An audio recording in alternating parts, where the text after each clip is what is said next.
दिल्ली का ये केस सिर्फ एक मर्डर मिस्ट्री नहीं है।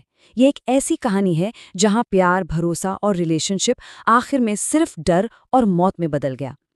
आज के इस विश्लेषण में हम पुलिस रिपोर्ट्स के आधार पर इस पूरी घटना की गहराई में जाएंगे, जिसने सबको हिलाकर रख दिया है। और इसमें सबसे डरावनी बात क्या है? मर्डर के बाद भी किलर उसी घर में रहता रहा, बिल्कुल वैसे जैसे कुछ हुआ ही नहीं। ये एक ऐसी लाइन है जो किसी भी आम क्राइम को एक बेहद चिलिंग साइकोलॉजिकल केस में बदल देती है। आखिर कोई ऐसा कैसे कर सकता है? चलिए देखते हैं the truth behind the perfect relationship.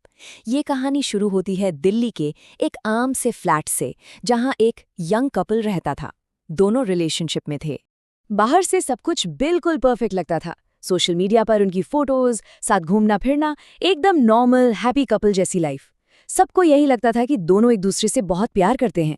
लेकिन सच तो ये था कि किसी को नहीं पता था कि उस फ्लैट के अंदर रोज झगड़े बढ़ रहे थे। पुलिस के मुताबिक उनके रिलेशनशिप में काफी प्रॉब्लम्स चल रही थीं। छोटी छोटी बातें बहुत बड़े फाइट्स में बदलने लगी थीं। कभी जेलसी, कभी ट्रस्ट इश्यूज, तो कभी फ्यूचर को लेकर टेंशन। और धीरे धीरे उस घर का माहौल पूरी तरह से टॉक्सिक होता चला गया। आगे बढ़ते हैं 4 डेज ऑफ साइलेंस। देखिए, लड़की का एक रूटीन था। वो रोज अपनी माँ का फोन उठाती थी। चाहे वो कितनी भी बिजी हो, बाहर हो या काम में फंसी हो, वो अपनी माँ से जरूर बात करती थी।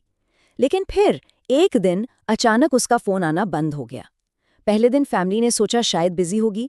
एक दिन निकला, फिर दूसरा दिन, तीसरा दिन आ गया, लेकिन कोई रिप्लाई नहीं। कॉल्स नहीं उठ रहे थे, मैसेजेस सीन नहीं हो रहे थे। अब फैमिली टेंशन में थी। माँ लगातार बार बार फोन करती रही, लेकिन हर बार वही चुभने वाली साइलेंस। 4 दिन बीत गए। फैमिली को समझ आ गया कि कुछ बहुत गलत हुआ है, और आखिरकार उन्होंने पुलिस कंप्लेंट दर्ज करवा दी। कंप्लेन मिलते ही पुलिस ने इन्वेस्टिगेशन शुरू की। सबसे पहले लड़की के बॉयफ्रेंड से कांटेक्ट किया गया। उसने बड़ी आसानी से बोला कि लड़की घर छोड़कर चली गई है। उसका कहना था कि उनके बीच एक बड़ा झगड़ा हुआ और गुस्से में आकर वो फ्लैट से निकल गई। शुरू में पुलिस को लगा कि शायद ये एक नॉर्मल रिलेशनशिप इशू है, लेकिन फैमिली को इस कहानी पर बिल्कुल यकीन नहीं था, क्योंकि लड़की बिना बताए कभी भी इतने दिन तक गायब नहीं रहती थी, और सबसे बड़ी बात, उसका फोन लगातार ऑफ था। यहाँ से बात पहुंचती है असली राज की तरफ, the secret inside the flat. Family के शक पर पुलिस उस बंद फ्लैट पर पहुंची, और ध्यान दीजिए, जैसे ही पुलिस वाले फ्लैट के अंदर गए, उन्हें एक अजीब सी और बहुत स्ट्रांग बदबू महसूस हुई। फ्लैट का माहौल बड़ा स्ट्रेंज था। बॉयफ्रेंड एकदम नॉर्मल बिहेव करने की एक्टिंग कर रहा था, लेकिन पुलिस को क्लियरली कुछ अजीब लग रहा था। वो जो बदबू थी, वो वक्त के साथ और ज्यादा स्ट्रांग होती जा रही थी। पुलिस ने फ्लैट को ध्यान से चेक करना शुरू किया, और फिर तलाशी लेते हुए उनकी नजर वहां रखे एक फ्रिज पर गई। और जब उस फ्रिज को खोला गया, तो अंदर का नजारा देखकर हर कोई शॉक रह गया। पुलिस के मुताबिक उस मिसिंग लड़की की बॉडी उस फ्रिज के अंदर मिली। एक पल के लिए फ्लैट में जैसे पूरा सन्नाटा छा गया। अब ये कोई मिसिंग पर्सन केस नहीं था, ये क्लियरली एक ब्रूटल मर्डर केस बन चुका था।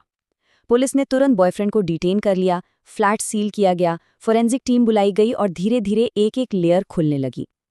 पुलिस ने बताया कि मर्डर एक रिलेशनशिप फाइट के बाद ही हुआ था। दोनों के बीच एक बहुत ही वायलेंट आर्ग्यूमेंट हुआ, और उसी गुस्से में बॉयफ्रेंड ने उसकी जान ले ली।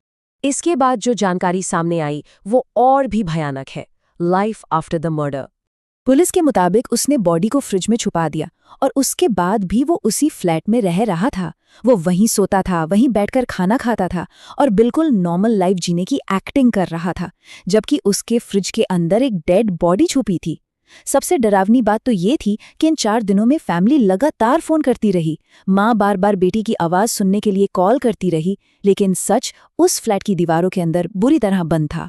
इन्वेस्टिगेशन में पुलिस ने कॉल रिकॉर्ड्स ध्यान से एनालाइज किए, पड़ोसियों के स्टेटमेंट्स लिए गए, और धीरे धीरे उसके झूठ की इमारत टूटने लगी। बॉयफ्रेंड के स्टेटमेंट्स आपस में मैच ही नहीं कर रहे थे। कभी वो एक बात बोलता तो अगले ही पल कुछ और कह देता। पुलिस के मुताबिक एविडेंस लगातार उसके अगेंस्ट स्ट्रांग होते गए।